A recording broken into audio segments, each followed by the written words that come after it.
Hi, I'm Savannah Zion. I'm 23 years old. I'm Ojibwe and part of the Turtle Clan. Intergenerational trauma has it's like trauma that's been passed down for generations. And as someone who's a great-granddaughter of 2 residential school survivors, I really missed out on learning my culture and stuff like that. Well, personally, well, not personally, but for my family and stuff like that, although residential schools were many years ago, it's still the effects and stuff like that. If my great-grandparents didn't survive, I wouldn't be here. I wouldn't be who I am. As someone who's just learning her culture for the first time in depth, learning about her history and learning about her culture, it really moving, and it was really a sense of healing for me, if that makes sense, and getting to know who I am as a person.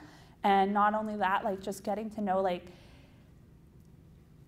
the research behind things and getting to have conversations with people I would never have. My great-grandfather, if he were to speak his language, or if he were to even try to communicate with his family and stuff like that, or even try to escape, he'd get beaten or shunned.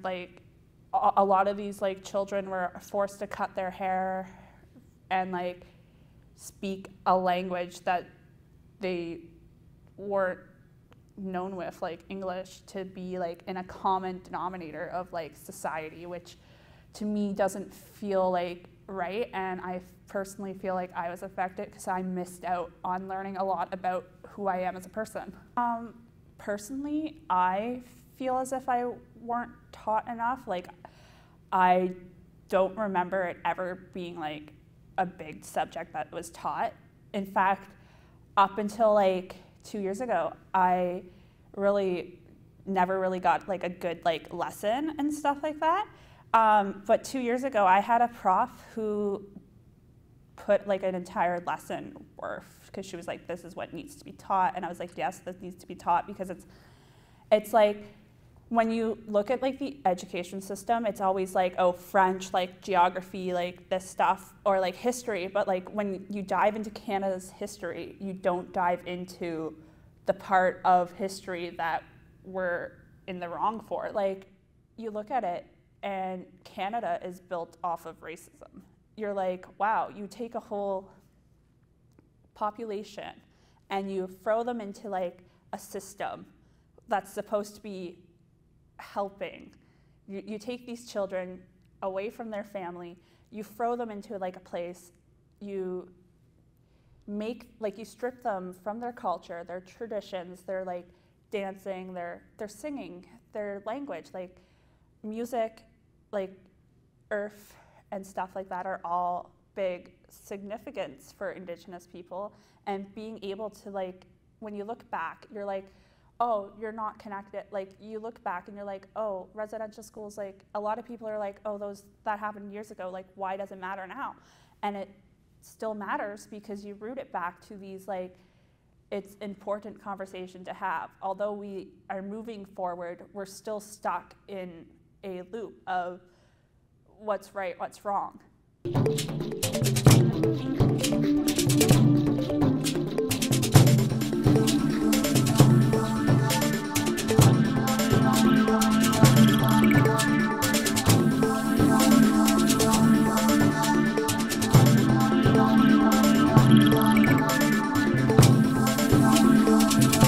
When you look back at what cultures and a culture and some people are going through, you're they went through, you're wow. And then you connect it back to even the recent findings of the bodies at the of the unmarked graves at the Kamloops residential school in BC.